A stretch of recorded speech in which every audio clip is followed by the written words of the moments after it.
skripsi pada tahun itu ya memang tidak ditandatangani oleh dosen pembimbing, dosen penguji, dosen penguji, dan tidak ada tanggalnya. Dan tidak ada tanggalnya. Oke. Terutama di Fakultas Kehutanan, mayoritas 50% ke atas. Anda bisa mengklaim 50% mahasiswa yang lulus tahun 85, katakanlah seperti itu. Iya. Tidak ada tanda tangan, tidak ada tanggal, tanda tangan dosen penguji, dosen Ya, pembimbing. betul. Itu di Termul Tengi satu ini, ya kan? Termul Tengi artinya si Joshua. Ya iyalah, merendahkan UGM, marah lah. Masa 50% skripsi alumni UGM 80-an tanpa lembar pengesahan penguji, kan bohong sekali itu. Sebagai universitas besar dan tua, saya tidak terima. Nah, kata Profesor Bagas itu. Kau hadapi Joshua. Saya punya legal standing karena saya dosen UGM. Saya lagi berpikir melaporkan Termul Tengi ini ke polisi minggu depan. Jadi pantas sajalah bila anti asuhan ini dilaporkan oleh seorang aktivis bernama Benny Parapat, bahwa Termul, ya bos Termul seperti Andi Asuhan ini rela menipu rakyat. Dia berdua dengan Joshua Sinambela itu dengan tega menipu rakyat, mengklaim bahwa mereka memiliki hasil scan ijazah asli Joko Widodo. Padahal kalau kita periksa metadatanya itu dengan gampang kita buktikan bahwa itu bukan hasil scan. Nah, disinilah kena ITE itu. Ya, silahkanlah kau Joshua Sinambela, nggak bakal pernah tidur kau. Ya, sudah banyak caci makimu sama saya. Ya, sekaranglah kau nikmati karma itu.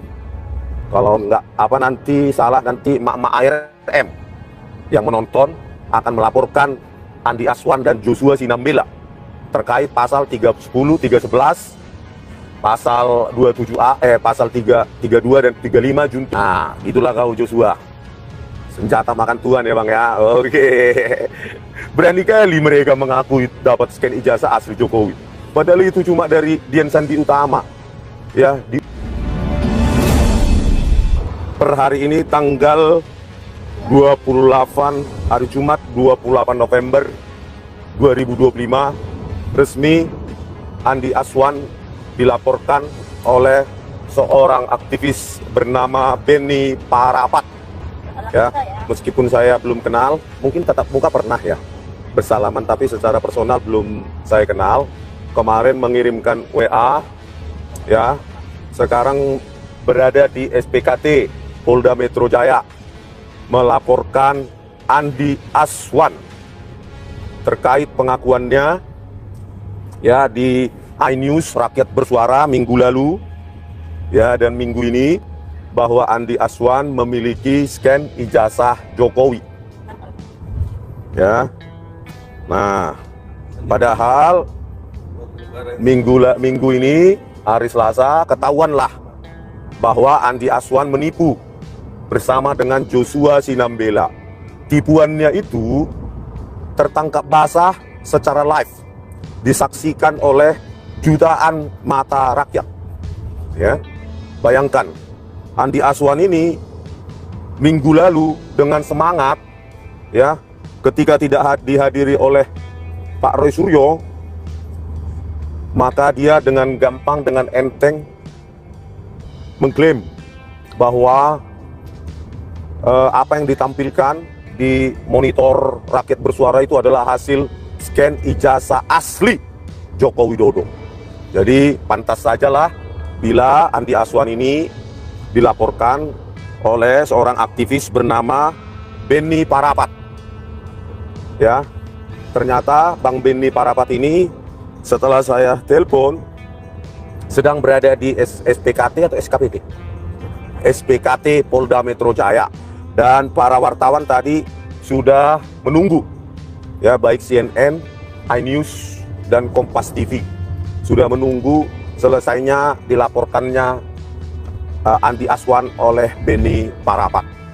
Jadi kalian tonton aja live nanti di Langkah Update, di Sentana maupun di sejumlah TV mainstream. Nah, jelaslah ya bahwa Termul, ya, bos Termul seperti Andi Aswan ini rela menipu rakyat, ya. Padahal dia mengklaim saya akan berjuang mati-matian untuk membela kebenaran, katanya. Ya, kebenaran macam apa?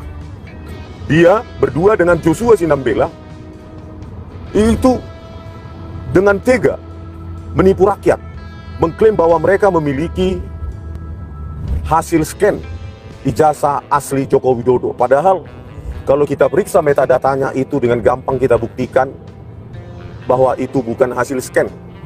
Ya, jadi sudahlah Andi Aswan, terimalah nasibmu. Ya, makanya jangan menipu kau. Ya, jangan menipu kau. Padahal ketika ditanyakan oleh Aiman, pada saat rakyat bersuara itu, kalian dua malah gelagapan. Ya, seperti Joshua Sinambela mengatakan, saya tidak tahu mengapa Andi Aswan mengatakan itu asli. Saya gelagapanlah si Joshua karena dia tahu. Begitu dia bilang ya, maka dia akan langsung kena ITE pasal 32, 35, ancamannya 12 tahun, tidak main-main ini. Ya, karena pasal 35 terutama 12 tahun, ya, memanipulasi seolah-olah tampak autentik. Padahal sebenarnya apa yang mereka miliki adalah hasil perubahan perspektif dari citra yang diupload oleh Dian Sandi Utama yang diklaim sebagai hasil scan ijazah. Saya yakin itu pun dilakukan secara online karena Joshua Sinambela ini tidak pernah memiliki penelitian, tulisan buku atau book chapter yang berkaitan dengan digital image processing. Karena ketika dia di elektro UGM, dia jurusannya adalah computer networking, sangat jauh dari bidang digital image processing. Makanya ketika berhadapan dengan topi merah, dia hanya mampu mengatakan tone mapping, algoritma Fata et al. Ya, karena keterbatasan pemahaman, karena bukan bidangnya sehari-hari. Tetapi yang paling Nah, teman-teman, kembali lagi di channel ini. Jangan lupa subscribe dan komen agar tidak ketinggalan informasi lebih lanjut serta informasi-informasi terbaru yang akan kita sampaikan. Nah, teman-teman, kita tahu bahwa ya dalam cuplikan-cuplikan video tersebut ya sangat-sangat menarik sekali ya untuk kita bahas, yang dimana ya di situ kita tahu bahwa dalam tudingan-tudingan kasus Bapak Jokowi ini ya di situ Bapak ini memberikan atau mantan dari rektor ini memberikan tanggapannya dalam perbedaan kasus-kasus itu, yang mana yang asli dan mana yang palsu. Ya tentunya dalam hal itu ya kita sebagai masyarakat Indonesia tentunya mau tahu mengenai tentang kebenaran kasus Bapak Jokowi ini. Ya banyak yang beredar ya di beberapa media sosial mengenai tentang kasus itu dan masih membuat ya negara kita belum mendapatkan tanggapan dalam menyikapi akan hal itu.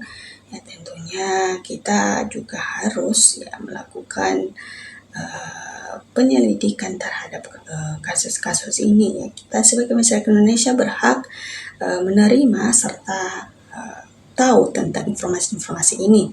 Nah, kita tahu bahwa salah satu orang pendukung ya Bapak Jokowi ini yaitu rektor UGM atau rektor Ova Emilia dalam menyikapi hal ini. Ya dia sangat-sangat antusias dalam memberikan pernyataan itu. Ya dia memberikan pernyataan itu, dia bilang bahwa Bapak Jokowi adalah sarjana muda. Ya tentunya dalam hal itu ya kita tahu bahwa ini sangat-sangat mereka pikir benar-benar ya sangat membuat kesalahan yang fatal, bahwasanya Bapak Jokowi sudah kuliah di UGM, padahal banyak orang menyaksikan ya mereka bilang bahwa Bapak Jokowi ini belum bersekolah di sana di Fakultas Kehutanan. Ya seakan-akan ini mau supaya dia segera diadili juga ya tentunya diberikan hukuman untuk melindungi penjahat. Ya karena memang kita tahu bahwa Jokowi punya ijazah asli, berarti tidak takut untuk memperlihatkan ijazahnya. Ya tentunya dalam hal itu 100% Ibu Ova ini berpotensi masuk penjara kalau memang benar-benar itu palsu. Seakan-akan dia menurunkan reputasi kampus, apalagi mengatasnamakan kampus itu sangat-sangat ya membuat kesalahan yang fatal. Ya takut mahasiswa masuk akan ke kampus itu ya karena mereka mengira nanti bisa saja rektor melakukan akan hal-hal seperti ini, membohongi segala sesuatu. Ya tentunya seperti begitu. Ya, sehingga reputasi kampus itu ya menurun ya begitu. Ya, kita tahu bahwa basecamp kalau ijazah Jokowi palsu ya palsu, itu memang benar-benar sangat-sangat ya sudah valid, namun masih belum pernyataan atau mereka memberikan pernyataan bahwa ijazahnya ini asli atau palsu. Ya, kita harus tunggu ya tanggapan-tanggapan dari mereka dalam menyikapi akan hal ini. Karena penjelasan dari Pak Taufik menunjukkan bahwa secara alamiah suatu kepalsuan akan menampakkan dengan sendirinya. Ya, kita tahu bahwa perjuangan-perjuangan kita ya selama ini ya menunjukkan ya banyak hal yang sudah kita bongkar ya. Dari berbagai kebohongan-kebohongan yang mereka lakukan ya terjelas juga tentang kasus itu ya, tentunya satu persatu ya terbongkar. Ya, hakim mengadili kasus Jokowi kalau tidak fair, tidak objektif ya, serta memihak Jokowi yang tidak berbohong karena mereka harus diganti ya begitu. Dan kita sangat-sangat setuju karena penegak hukum yang membela mereka ya seakan-akan mereka diberikan sanksi.